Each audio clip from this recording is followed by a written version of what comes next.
আসসালামু আলাইকুম। আমি সজীব ওয়াজেদ জয় বলছি। অনেকদিন পর আপনাদের সামনে সরাসরি কথা বলছি। প্রথমে আমার আপনাদের প্রতি কিছু প্রশ্ন আছে। আজকে কি আপনারা ভালো আছেন? আজকে কি আপনারা বাংলাদেশে নিরাপদ আছেন? আজকে কি স্বাধীন আছেন? আজকে কি এই অবৈধ সরকারের বিরুদ্ধে আপনারা মুখ খুলে কথা বলার সাহস পান? আজকে কি বাংলাদেশের পক্ষে, বাংলাদেশের স্বাধীনতার পক্ষে আপনারা মুখ খুলে কথা বলার সুযোগ পান, নাকি গ্রেফতার হন? গত 1 বছর ধরে এই অবৈধ অনির্বাচিত রাজাকারদের সরকার অবৈধভাবে ক্ষমতা দখল করে আছে।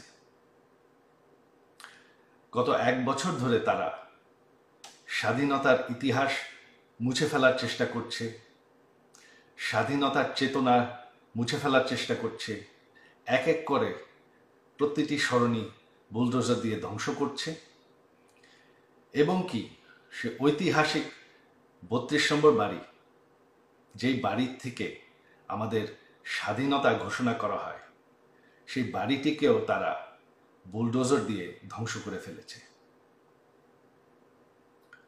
আজ সেই জামাতি রাজাকাররা দাবি করছে যে আমাদের সংবিধান বদলাতে হবে। যেই রাজাকাররা আমাদের দেশের 30 লক্ষ মানুষ হত্যা করেছে, 2 লক্ষ নারী নির্যাতন করেছে, আজকে তারা বাংলাদেশকে ফেরত পাকিস্তান বানাতে চায়।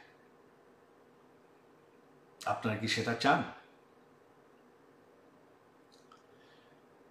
আগামীকাল সেই ঐতিহাসিক 15ই আগস্ট, সেই কালো রাত, যেদিন বঙ্গবন্ধুকে এবং আমার সকল পরিবারকে হত্যা করা হয়।